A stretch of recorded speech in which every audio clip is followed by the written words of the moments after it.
the role of an on-screen authority figure in a wrestling promotion doesn't really get the appreciation it deserves. I mean, sure, wrestlers are at the forefront of things with promos and ring work, but an able higher figure adds to the value of any feud. Over the years, the WWE has been blessed with some of the best in the business who have played the higher-up personas effortlessly on its program. These on-screen heads may not be behind the creative vision for a storyline, but they sure help take it forward. But which distinguished personality has donned the leadership hat the best in the Stamford-based promotion? Join us now as we look at WWE's top 10 authority figures. Before we go into our explanation, we have a very small request. If you like our content, please support us by subscribing to our channel. This may be a small click for you, but for us, it means a lot. Thank you. Let's begin.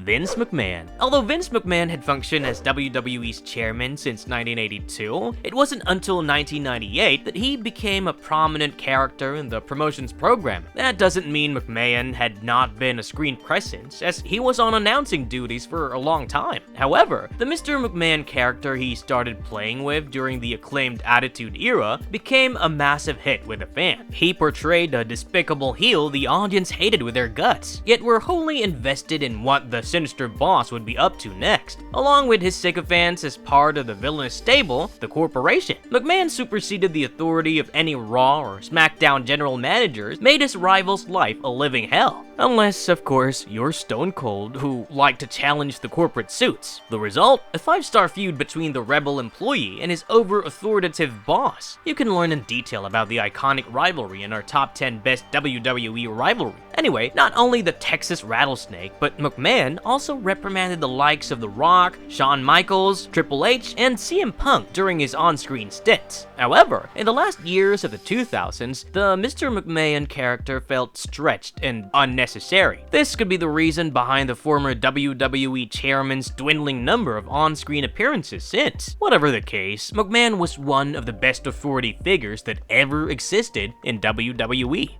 Triple H. Stepping into his father-in-law's shoes, Triple H started ditching his wrestling trunks in favor of suits at the beginning of the 2010s. Little did fans know that the former DX member was slowly transitioning into an on-screen authority figure. What started as a crowd favorite babyface chief operating officer steadily turned into the founder of the authority group, which was willing to do whatever was best for business, whether it be backing the eternal heel Randy Orton, orchestrating the split of a popular faction, The Shield, or feuding with Sting in a WWE ring. Hunter's brainchild was everywhere. The 14-time world champion made his matches in the squared circle a rarity with times, although sometimes Hunter had to work overtime in the ring, like in early 2016, wherein a host of injuries to top stars meant that he entered the WrestleMania main event scene. But that proved to be the last frontier for the former Evolution's in-ring career. He soon switched to a creative role in WWE's developmental NXT, and is credited for mentoring some of the best main roster performers in current time. Hunter's exceptional work with the youngsters meant he was always in contention to lead the big league. However, the ever-present Vince McMahon was reluctant to let him have complete creative control over the wrestling juggernaut. This all changed when McMahon had to bid adieu to his creation in 2022, meaning the game could take his place. Sure, Hunter's destiny was to become WWE's chief content officer. His portrayal of an on-screen authority figure opened the door for his administrative journey.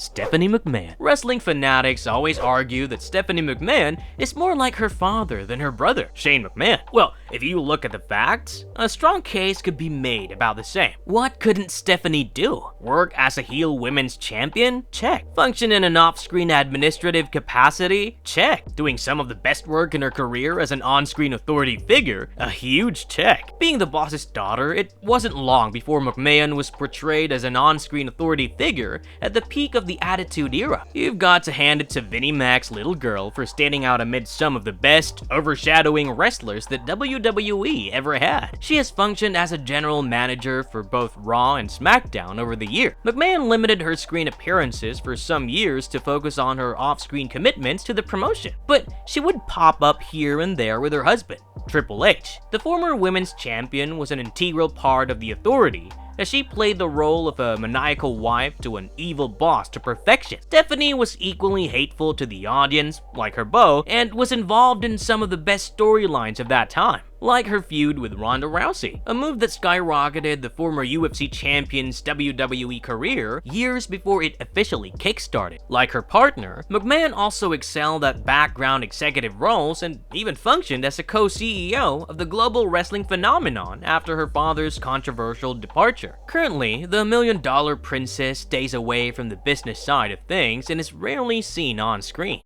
Paul Heyman. If anyone wants to see the meteoric rise of a complete outsider in the wrestling world, you'd indeed point towards Paul Heyman. What do you do when you don't have the build or ability to become a top-level grappler? Worry not. Become a hype man for such performers, as fans know that many physical specimens cannot use their mouths like they use their brute strength. That's precisely what Heyman did, as he functioned as the mouthpiece for the likes of The Undertaker and Stone Cold Steve Austin during their WCW days. So, just a great manager? No, an out-of-box thinker who founded the Philadelphia-based Extreme Championship Wrestling in 1994. While WWE and WCW were fighting over whose brand was the best, the Advocate headed ECW content, which provided a very different kind of entertainment to wrestling fans. The content presented by the company was edgier, gorier, and over the top. While it wasn't for everyone, the promotion managed to gather loyal fans who go crazy over it, even now. Heyman's role as a massively successful off and on-screen authority figure meant that the Stanford-based promotion roped him in when they decided to launch their own iteration of ECW. Throughout his career, the wise man has rightly been praised for his iconic managing skills, managing greats like Brock Lesnar or Roman Reigns. However, Heyman's role in grooming a young CM Punk, not filling other WWE higher-ups with confidence, is often understated. The Hall of Famer's continued trust in the Second City Saint meant he flourished leaps and bounds in his wrestling career, eventually holding the WWE title 2 times. Heyman's on-screen gimmick as a commanding authority figure was of a brutal and ruthless individual, but behind the scenes, he was a reciprocating mentor who worked tirelessly to build the business. The player, Teddy Long! Teddy Long. Tonight, you'll go one-on-one with The Undertaker. These iconic lines instilled fear in any WWE superstar psyche. The man behind these legendary words was none other than the longest-serving SmackDown GM, Teddy Long, who conjured a spell of 6 years at the helm of the Blue brand. He was a breath of fresh air for the audience in a world of contriving and shrewd authority figures. Long usually appeared at the start of the Blue brand show to book the night's main event. Granted, the matches would have been scheduled in advance, but how he made them official was quite exciting for the fan. Unlike many other uptight bosses, Long was quite fun to be around and had a quirky sense of humor, which could crack up just about anyone. The WWE Hall of Famer largely portrayed a crowd favorite babyface persona, but also briefly ventured into the negative side. Who could forget him screwing The Undertaker by banning his Hell's Gate submission maneuver, a move that Long had to pay by getting the chauffeur services of the Phenom in a segment that has since become iconic. Long will always be remembered as a cool Supremo who liked to have fun once in a while. Whoa! Look out! Oh, no! Vicki Guerrero. When it comes to heel general managers, Vicki Guerrero's stock could be rated very highly. Her loathsome antics were always able to generate so much heat with the watching audience that she was irreplaceable on WWE programming. Guerrero always set up punishing matches for the good guys on the roster, as she mostly aligned with villainous performers. The wife of the late great Eddie Guerrero surprised everyone with how perfect she was for the evil GM role. Moreover, Guerrero was in romantic angle, first with Edge, and later with Dolph Ziggler. This meant that she booked scenarios in favor of her on-screen love interest, but as luck would have it, she suffered kayfabe cheating at the hands of both her lovers. The high-pitched "excuse me" that Guerrero shouted before appearing on the Titantron was followed by the loud boos from the live audience as they hated the sight of her. But like any masterful heel, she knew how to draw more hate from the WWE universe towards her. This is what made her one of the best on-screen authority figures in the Stanford-based promotion. Eric Bischoff!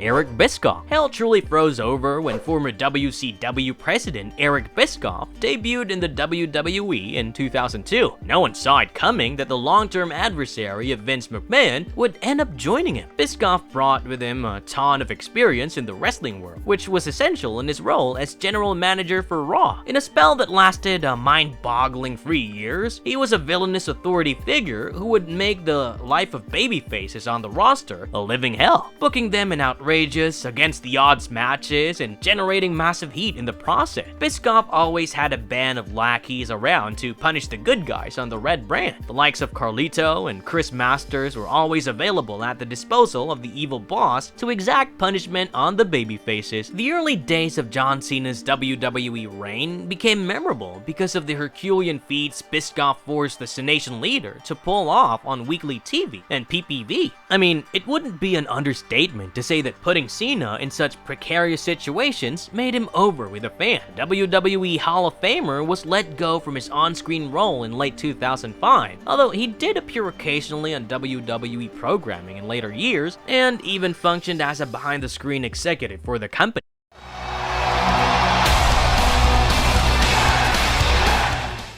Daniel Bryan. When Daniel Bryan announced his shocking retirement from in-ring competition in early 2016, fans were inconsolable. His retirement couldn't have come at a worse time, as he was at the peak of his power, and the WWE higher-ups were finally starting to realize his limitless potential. Hence, it was a significant blow for the global wrestling phenomenon to miss out on the accomplished grappler's wrestling services. However, Bryan's appointment as the SmackDown general manager the same year meant the audience would see their hero every week. A wrestler becoming an authority figure in WWE is always met with palpable excitement as they generally book the right matches. This was also the case with American Dragon's administrative stint, as he usually did right by the babyfaces on the roster, which was a nightmare for the heel wrestler. But Bryan's one true love has always been featuring as a competitor, and after years of struggle, he managed to get medically cleared by the WWE medical team to rejuvenate his in-ring career. Sadly, it meant that the Stanford-based promotion had to do without a tremendous on-screen authority figure. Shane, don't do this! No! Shane! No! Oh my God! Shane McMahon. The lowest ranking McMahon on this list, Shane McMahon, has mainly excelled as an in-ring performer in the wrestling world rather than in his on-screen authority stint. He was lost among the other greats when he was part of his father's corporation stable. McMahon did come into his own during the WCW Invasion storyline in 2001 as the head of the Alliance. Shane O'Mac continued to dazzle the ring amidst his unofficial authority role. It wasn't until 2016, when he became the SmackDown commissioner, that he took up an official administrative role in WWE. His time as commissioner could primarily be remembered for his long-standing feud with Kevin Owens and Sami Zayn, who were always behind McMahon's back. After an uneventful period of 2 years at the helm of the Blue brand, he was slowly written off from TV altogether. Although he made many appearances in the company since, none has been as an authority figure. Nick Aldis. The latest addition to the long line of brilliant authority figures, Nick Aldis has completely changed the game. Ever since being appointed as the SmackDown general manager in October 2023, Aldis generated a massive fan following. His no-nonsense attitude and the ability to never give in to some wrestlers' obnoxious demands have made him super popular with the fans. Given his history as a stellar in-ring performer and his supreme physique, it's no wonder that Aldis commands a certain amount of respect from his subordinate. Moreover, the former NWA champion's screen presence is daunting, and he overshadows even some in-ring performers with his work. The WWE universe would truly like to see Aldis compete in the ring one day, but for now, his work as a GM is enough to make waves in the wrestling business. Professional wrestling is generally about the performers who compete between the ropes. However, the storytelling becomes top-notch when other characters are also involved. That's where these on-screen authority figures step in. They handle the official side of things and simultaneously help hype up any rivalry or encounter. In short, they help in spicing things up. It's safe to say that without these screen bosses, the world of WWE would be pretty bland. And that ends our video. Now, if you liked our content, don't forget to leave a like and subscribe to us. If you haven't already, have a good one and be safe. Thanks everyone!